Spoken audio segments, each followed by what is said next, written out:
Hey guys, do you want to know more about stomata, how it opens or how it closes, or you want to know the structure? Well, we'll be doing that in this lesson. Hi, my name is Divine Gift Oluchiku. This is Divine Gift Lectures, and here I'm doing these topics for you guys to fully understand your high school and your secondary school subjects. Alright, so do not forget to subscribe. Subscribe to this lecture by clicking the subscribe button there, and also do not forget to click the notification button. Alright, so let's get down to business. Now, before we go into the opening and the closing of stomata, we first of all have to look at what gaseous exchange is, because it is involved with gaseous exchange. What is gaseous exchange in plants? Gaseous exchange basically is actually the exchange of gases between the environment and the plant. Okay, so gaseous exchange in plants is the exchange of gases between the environment and the plant. This happens in three cases.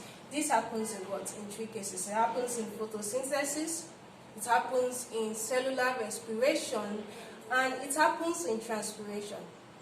It happens in photosynthesis, it happens in cellular respiration, and it happens in in transpiration. Okay, in the case of photosynthesis, CO2 is taken in, okay, and O2 is given out. Okay, that is carbon dioxide is actually taken in from the environment, and oxygen is given out to the environment. In the case of cellular respiration, the reverse happens. O2 or oxygen is actually taken from the environment, and CO2 is given out to the environment. While in the case of transpiration, water vapor is actually given out to the environment. So these are the three cases in which gaseous exchange occurs in plants. Those are the three cases in which gaseous exchange occurs in plants. So what are the holes, or what are the pores by which these gases go in and go out? That is, what are the holes, or what are the pores by which these gases go out from the plants to the environment, or from the environment they come into the plant? And we have three of them. We have three of them, and they are the stomata, the lenticels, and the root hairs in young plants. They are the stomata, the lenticels, and the root hairs in young plants. Okay, in this video we'll be dealing with stomata, but we'll deal later in another video with lenticels and root hairs. So do not forget to watch that video. Okay, so now let's go into stomata. Stomata is actually the plural word. It is It is the plural word. The singular word is called stoma, and it is originated from the Greek word which means mouth. It is originated from where? The Greek word which means mouth. Okay? And stomata, they are microscopic holes. They are microscopic holes, meaning that they cannot be seen with the naked eye unless you use a microscope. Okay? They cannot be seen with the naked eye unless you aid it with a microscope. Now, they are also found in green aerial parts of the plants. Aerial parts of the plant refers to parts of the plants above the ground level, and that's the shoot of the plant. So it means that stomata cannot be found in the roots of plants, because that is below the ground level. Okay, so stomata, they are found in green aerial parts of plants, and also they are found in the epidermal layer of plants. That is the outermost layer, like the skin. Okay, alright, it is found in the epidermal layers of plants. So stomata, the singular of which is stoma, is found in green aerial parts of the plants. They are microscopic holes, and they are found in the epidermal layers of those parts of the plants. Okay, so now let's go into how the stomata opens and how the stomata closes. Okay, now this is the case in which the stomata, or the stoma actually, the stoma is open, while here you can see that the stoma is closed, and it is determined by the shape of these two cells surrounding the stoma. it is determined by this shape. When the shape of these two cells are like this, it's like this, sorry. When the shape of these two cells is like this, or when these two cells assume this position, the stoma is actually open. But when they assume this position or they take this shape, the stoma is closed. So what do we call these two cells? They are called guard cells. Now what? They are called guard cells. Okay? So now let's talk a little bit about the guard cells before we move into how it opens and how it closes. Guard cells are the two cells that surround the stoma. I've already said that. And one thing we must note about them is that they are bean shaped. They are what? They are bean shaped. So guard cells are bean shaped and they surround the stoma. Now, we must note one important thing. They contain chloroplasts. They contain what? They contain chloroplasts, and therefore they can carry out photosynthesis. Now, this is a common question in external examinations and other examinations, even your internal examinations. It's a common question in the likes of WAEC and all that. What cells in the epidermal layer of plants carry out photosynthesis? The answer is guard cells. Guard cells are the only cells in the epidermal layers of plants to carry out photosynthesis. You can see other cells in what? The epidermal layer of the plants, but none other have what? Chloroplasts. Only what? Only the guard cells have what? Chloroplasts. Okay, so they photosynthesize. Just as the stomata, or each stoma is in what? Is in the epidermal layer. The guard cells are also in the epidermal layers, and they can photosynthesize. They are the only cells in the epidermal layer of plants that photosynthesize.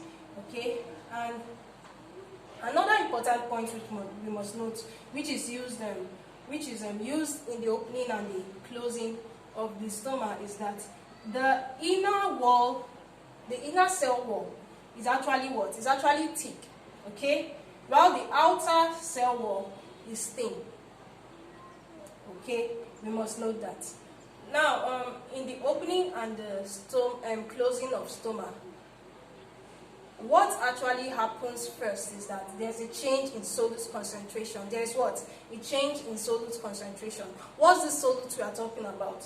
It can either be potassium ions or what? Or sucrose, which you can also call sugar. Okay? But specifically sucrose. It can be what? Potassium ions or sucrose. Now, in the case of the opening of stoma, the solute concentration increases. I told you it starts by a change in solute concentration. And in this case, the solute concentration does what? The solute concentration increases.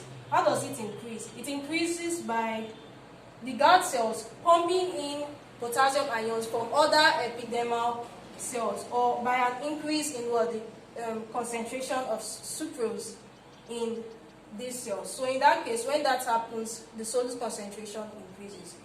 Now, when solute concentration increases here, we must also note that just as what potassium ion was pumped in, okay, this one, it means that what? The solute concentration here actually decreased. So we can see here that this one has a higher solute concentration, and we can see here that what? As a result of osmosis, water will move to the place where there is higher solute concentration. Okay, so water moves here by what? Osmosis. So when water moves into this place, that's into the guard cells, as a result of increase in solute concentration, when water moves into it, there's an increase in volume. There's an increase in volume, which results into the increase in the length of what?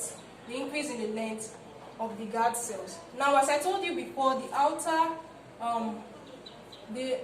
cell wall is thin, and the inner cell wall is thick. This thick inner cell wall only increases in length in a small measure compared to this. This one increases in length far more than this does.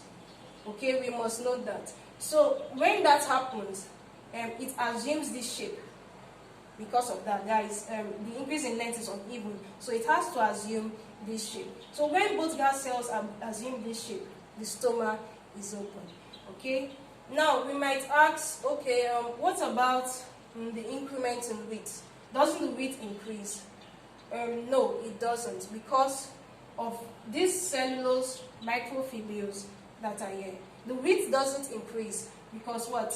These cellulose microfibules are present. Okay? These cellulose microfibules prevent the stretching of what? The guard cell in areas parallel to it. That is, in this area, it prevents the stretching of the guard cell. It doesn't allow stretching of the guard cells in areas parallel to the line, but it does allow in what? In vertical what? In areas vertical to it. That is why it's what? It's only the length that what increases, and because this length increases more than this, it assumes this shape, thereby opening the stomach. So what happens first is that there's an increase in solute concentration with the influx of what? Potassium ions into what? The guard cells, or an increase in what? Sucrose, or the combination of these both processes. And when that happens, water moves in by what? Water moves in by osmosis. And when water moves in, there's an increase in volume, which causes an increase in what? In length. And combined with the action of this what? Cellulose microfibules, they assume this shape, thus opening the stomach. In closing the stomach is actually quite similar to this.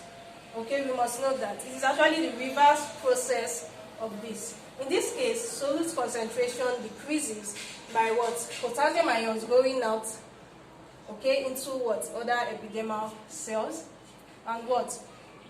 And or a decrease in the sucrose content in the guard cells. So when that happens, there's a decrease in solute concentration, and consequently, water moves out. Okay, water moves out by osmosis too.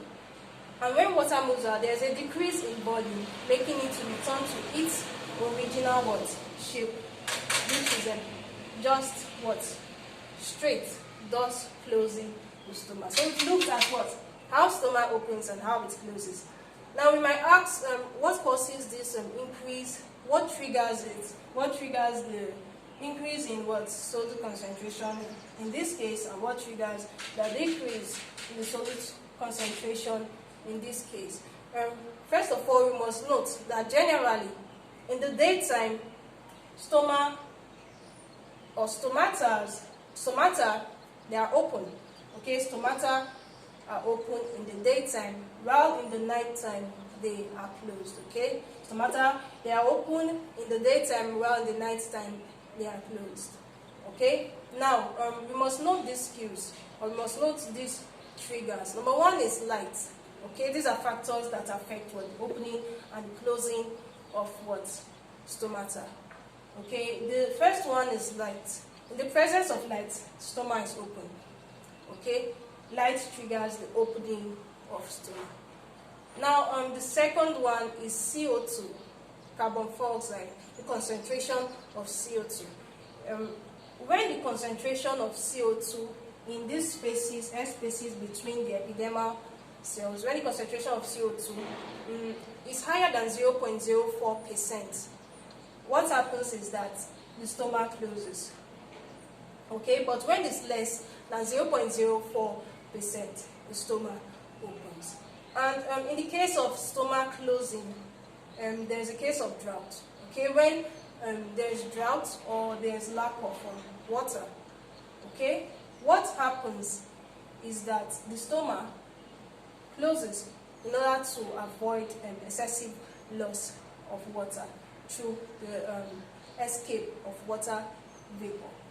Alright, we've learned about stomata today, and in the other video we'll learn about lenticels and root hairs. Don't forget to watch that. Subscribe if you haven't subscribed. Click that notification button also. God bless you. I hope you loved it. If you liked it, please don't forget to press the like button and also comment. Alright, I won't ignore your comments. I'll look at them. Thank you. God bless. See you next time. God bless.